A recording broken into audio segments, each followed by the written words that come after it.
नमस्कार मित्रांनो, धनश्री जाधव यूट्यूब चॅनलवर आपल्या सगळ्यांचे सहर्ष स्वागत। मित्रांनो, आज मी तुमच्यासाठी गणेश उत्सव या विषयावर अतिशय सुंदर असा निबंध घेऊन आलेली आहे।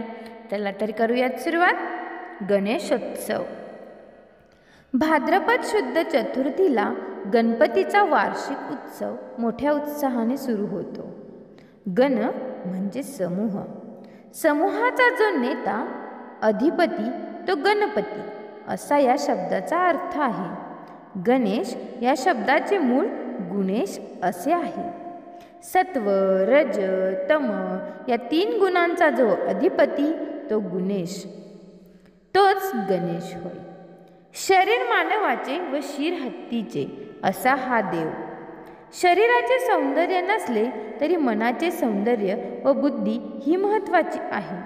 गणेशाचे प्रत्येक अवयव आपल्याला जणू बोधप्रद काही सांगत असतात। त्याचे सुपासारखे कान म्हणजे फोलकटे फेकून मुख्य ज्ञानकण ग्रहण करावे। गणेशाच्या बारीक डोळ्यासारखी सूक्ष्म दृष्टी असावी। सोंड म्हणजे प्रत्येक गोष्टीचा गंध घ्यावा। गणेशाचे एक पूर्ण व एक अर्धा दात म्हणजे श्रद्धा व अर्धी बुद्धी याचे प्रतीक आहे। माणसाला कमी बुद्धी असली तरी चालेल, पण आत्मश्रद्धा, आत्मनिग्रह आवश्यक आहे। चार हात वासना व विकार यावर संयम ठेवणारे आहेत। अनेक गोष्टी उदरात साठवून ठेवणारे पोट आहे। गणपतीचे पाय लहान आहेत, जणू सांगतात की कोणत्याही कार्यात उतावळेपणा, घाई नको, गती धीमी आणि सातत्य हवे। असा हा गणपती गजानन विघ्नहर्ता कसा झाला याची कथा आहे। एकदा पार्वती स्नान करीत असता एक सुंदर मुलाची मूर्ती स्नानगृहाबाहेर द्वाररक्षक म्हणून बनवून ठेवली। इतक्यात बाहेरून आलेल्या शंकरांनाही त्याने आत जाऊ दिले नाही। तेव्हा शंकरांनी त्याचे मस्तक उडविले, पण त्यामुळे पार्वती दुःखी झाली। मग शंकरांनी सेवकांना प्रथम जो कोणी भेटेल त्याचे मस्तक आणायला सांगितले। सेवकांना दिसला प्रथम हत्ती, त्याचे मस्तक आणले। शंकराने मस्तक लावून मुलाला जिवंत केले। शिव पार्वतीच्या प्रेमाचे प्रतीक म्हणून गजानन सिद्ध झाला। महाराष्ट्रात गणपती उत्सव पेशव्यांच्या काळात सुरू झाला। टिळकांनी याला सार्वजनिक उत्सवाचे रूप दिले। देशभक्ती, समाज जागृती, संघवृत्ती, विचारांची देवाणघेवाण जनसामान्यांमध्ये घडून यावी हा या त्यामागील हेतू होता। गणपती हा बुद्धी, वाणी, 64 कलांचा देव।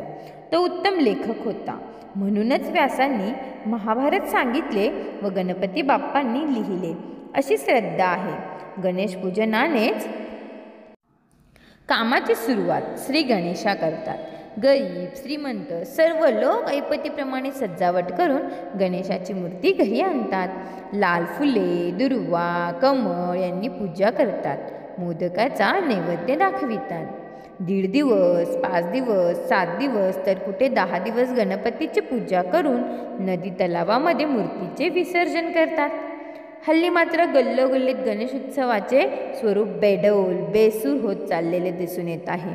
भक्ती कणभर व मागणे मनभर, शिवाय रात्रंदिवस चालणारा लाऊडस्पीकरचा आवाज, बेताल नाच गाणी, भ्रष्टाचार, अनिती यामुळे लोक त्रस्त झालेच आहेत। तर खुद्द गणेश रायांनाही हे सारे सहन होत असेल का? शिवाय वर्गण्यांचा भुर्दंड सामान्य जनतेवर लादून मनपूर्वक भक्तीपेक्षा सजावटरूपी वारेमाप, उधळपट्टी सर्वत्र चाललेली आहे। त्यापेक्षा प्रमाणशीर आरास करून उरलेला निधी अनेक गरजूंना, आश्रमांना दिल्यास पुण्यकार्य नाही का साधणार?